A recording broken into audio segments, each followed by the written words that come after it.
Change, change, change, change, change, change, change, change, change, change, change,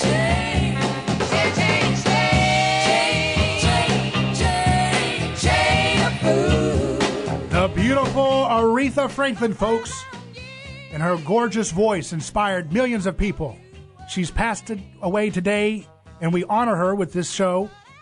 She passed away of pancreatic cancer, it turned out, and that's a deadly illness that a lot of people are just suffering from right now. And I want everybody to know right now that we really are serious. We are dead serious about challenging groupthink. We are not going to live in fear. We're not going to live in this kind of bystander effect where we all sit and say, well, I hope someone else figures it out one day. No, no, no. Ladies and gentlemen, on a neighbor's choice, we will get things done. And that's what we're doing right now with Dr. Thomas Seyfried, who is from Boston College, and he is a hero of mine because he is challenging the outdated, toxic paradigm that is really not the effective way to deal with cancer. And you're getting significant results.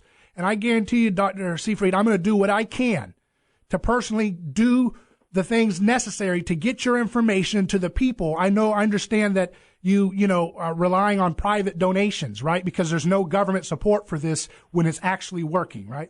Well, there's a lot of NIH money in cancer, of course, and you get large amounts of money to study cancer, but it's very hard to get money if you want to actually resolve the disease.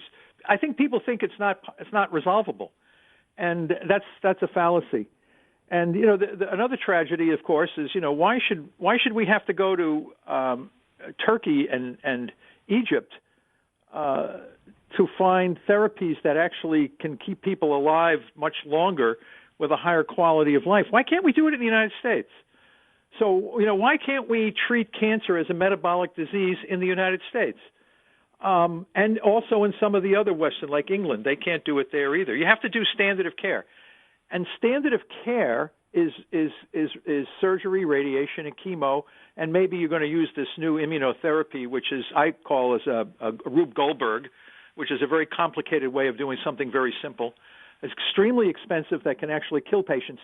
There's no reason why anyone should be treated with any kind of a therapy, but it puts them at risk for death. And this is the absurdity that we're up against. When people go in for cancer treatment, surgery, they do surgery, they do chemo and radiation. This can put, and we don't know how many people are actually dying from these horrific toxic treatments than from the disease itself. And this is one of the great problems that we have that very few people discuss. All we know is the facts. 1,600 people a day in the United States are dying from cancer. And they don't need to be. That's the thing. They don't need to be.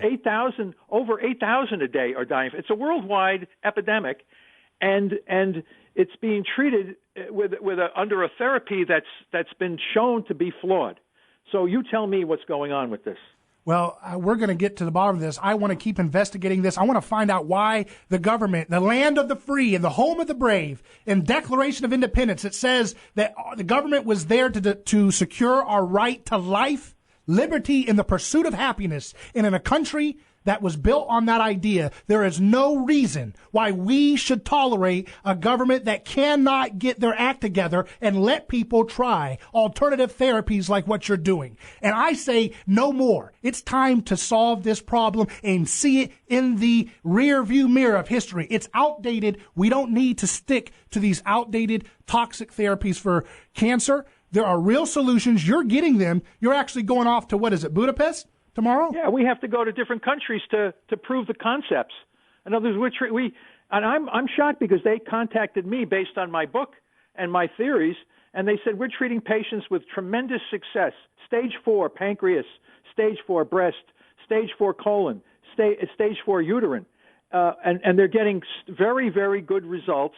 I'm not saying they cure everybody. Don't get me. I'm not saying we cure. I'm saying that the results that we're getting using metabolic therapy are superior to the results that we're getting using toxic chemo and all this other stuff. And the latest boondoggle in this whole thing is this immunotherapy. But you see it on TV at night, and you heard it on NPR today when these people are saying, oh, cancer cells are smart. They're not smart. Cancer cells are stupid. The people who are treating them are also stupid. And if you don't understand the biology of the disease, you end up with a catastrophe that we call cancer that's slaughtering all these people. That's the great tragedy. Well, together we're going to beat cancer. Dr. Seyfried, thank you so much for what you're doing. Dr. Yu, any last comments or thoughts? Sure. I just wanted to thank you. One thing is, seems by listening to you, so make me think about the difference between the two health cell and the normal cell versus cancer cell.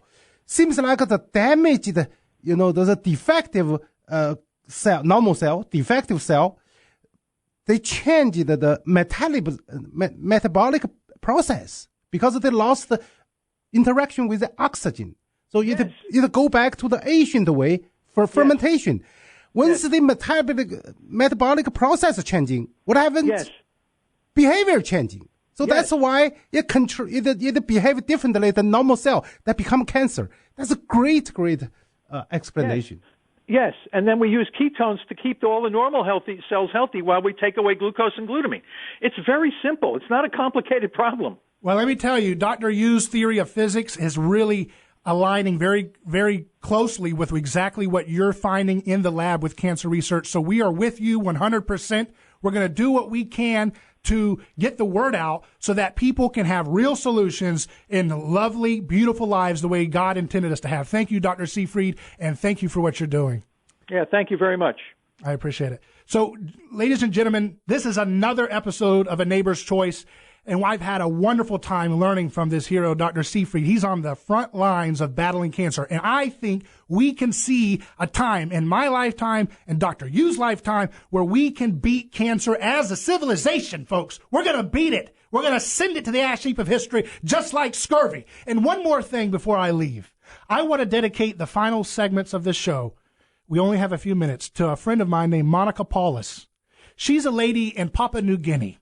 And she was falsely accused. She's a friend that I've been able to get to meet on Facebook.